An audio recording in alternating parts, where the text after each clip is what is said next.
against the forces of evil. Ra stands up for Horus. So Egyptians feel like Horus is our guy, right? If Horus can come back to life, so can we. So now Horus is alive again, but Set knows he's around. And so does Ra, so does everybody. Everybody knows there's a new prince in town. When he gets to be old enough, Isis says, okay, everybody, meet the new king. Right? He's old enough now. Set, step aside. Horus is taking over. And Set says, no. I've been king for a long time. I'm a really good king, and I'm scary and mean. That makes me even better. And Isis says, you can't be the king because the brother doesn't get to be the king. The son is the king, and I just decided that. And Ra says, not so fast, Missy. I am Ra. I decide who's in charge, not you.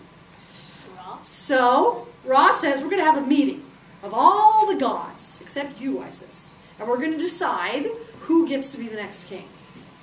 So they gather all the gods together on a little island in the middle of the Nile, once again, and they make it so you can't get there unless you have a magic pass, right? And Isis doesn't have a magic pass. But there's a boatman who you show your magic pass to, and he takes you over there if you're a god. So you're coming to, or a goddess, so you're coming to the party. You also have to have a magic pass. So she comes to the boatman, and she disguises herself as an old beggar woman, and she says, Mr. Boatman, I'm going over to work at the gathering of the gods over there. Could you please take me across? And the boatman says, no, I've been instructed not to let anyone go unless they have the magic pass. And she says, well, I have this beautiful ring that I stole from the house where I'm working. Would you like this beautiful ring? And he says, well, that is a really nice ring, and you don't look like you're Isis, so I don't see how there could be any harm in it. Here, give me the ring. I'll take you across. So she goes across to the island. When she gets to the island, she disguises herself again, but this time she disguises herself as a beautiful maiden, because she knows that Set has a thing for beautiful maidens. So she goes up to Set, and she's like, hello. And he says, oh, you're a very beautiful maiden. You know, I'm very, very powerful. My name is Set. And she says, oh, you're just the person I wanted to see. You're so handsome and powerful. And he's like, yes, I am very handsome and powerful. Thank you very much. And she said, she starts to cry. Here's the thing. I'm so sad. I just need someone to give me justice. And he says, well, what is it, young lady? I'll see what I can do. As you know, I'm very, very powerful. And she said, I know. She said, here's the problem. My husband died recently. He was very sad. Oh, I'm very sad to hear that, my dear. And he left me and my son all alone on this farm. And we had the farm, and we were going to build our lives again. And then my brother came along, and my brother took the farm away from us, and now we have nothing. And Set said, well, that's terrible. He said, a brother should never be allowed to come along and take away what is yours. That is wrong. The son should always inherit the land, not the brother. We're going to do something about this. And Isis says, would you say that again, please? A little bit louder? And he says, yes, I will, young lady. The son should always inherit before the brother. And all the gods turn around and they say, what do you mean, Set? Do you mean that the son, Horus, should always inherit before the brother, Set? And Set says, oh, I guess I did say that, didn't I? Yes, I suppose that is what I think. And so, Horus gets to be king. Not quite. Set is really angry about this. As you can imagine, he's been tricked into picking Horus as king. So Horus is the king, but Set is constantly attacking him and trying to fight him. And finally, Horus says, one last time, Set, to the death. We're going to have one last battle to the death, and that will settle it once and for all. So they set this battle. They're going to have this battle on the Nile, this big river that goes through Egypt, and it has these waterfalls called cataracts. And he says, I'll meet you at the fourth cataract. And Set says, excellent. So Horus decides he's going to make himself into a giant 30-foot man. And he's going to have a spear with a huge head, a 6 feet long head on his spear. And he's just going to come and he's going to fight with Set. Ra's like, hold on a minute there. You're going to need a big boat if you're a 30-foot man.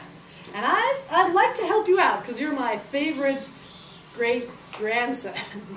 But I have to make sure that I'm backing the right side. So come here. I want to look in your eyes because supposedly Horus has magic eyes. You can see the future in them. So he grabs Horus by the shoulders to look in his eyes to see if he's going to help him. And so Horus is like, okay, Ra's looking in my eyes, most powerful being in the world. He's a little nervous about it. And Set sees this happening, and he's like, no fair. how come Ra is helping him and not me? So he's going to do something about it. He says, I'm turning myself into an enormous black pig. So he turns himself into an enormous black pig, and he walks around behind Ra. And Horus is like this, like Ra's looking in his eyes, and he's like, oh, whoa, enormous black pig! Right? He's distracted by the black pig, and as soon as his eye switches over to Set, Set takes a big lightning bolt and throws it, boom, right into Horus's eye. And his eye shatters into 8 pieces. And Ra turns around like, Set, go away! And he picks up the pieces of Horus's eye, and he spits on them, because he's got magic spit, and he sticks it back in Horus's head. That is really gross. There's an eyebrow. There's the outside edge of the eye. There's the eyeball. There's the inside edge of the eye. There's the thing that's shaped kind of like a sock. And there's the thing that's shaped like a curly Q. This is the eye of Horus. I don't get it. Oh, yeah. Now I get it. Amulet. The eye of Horus is magic because it has raw spit in it.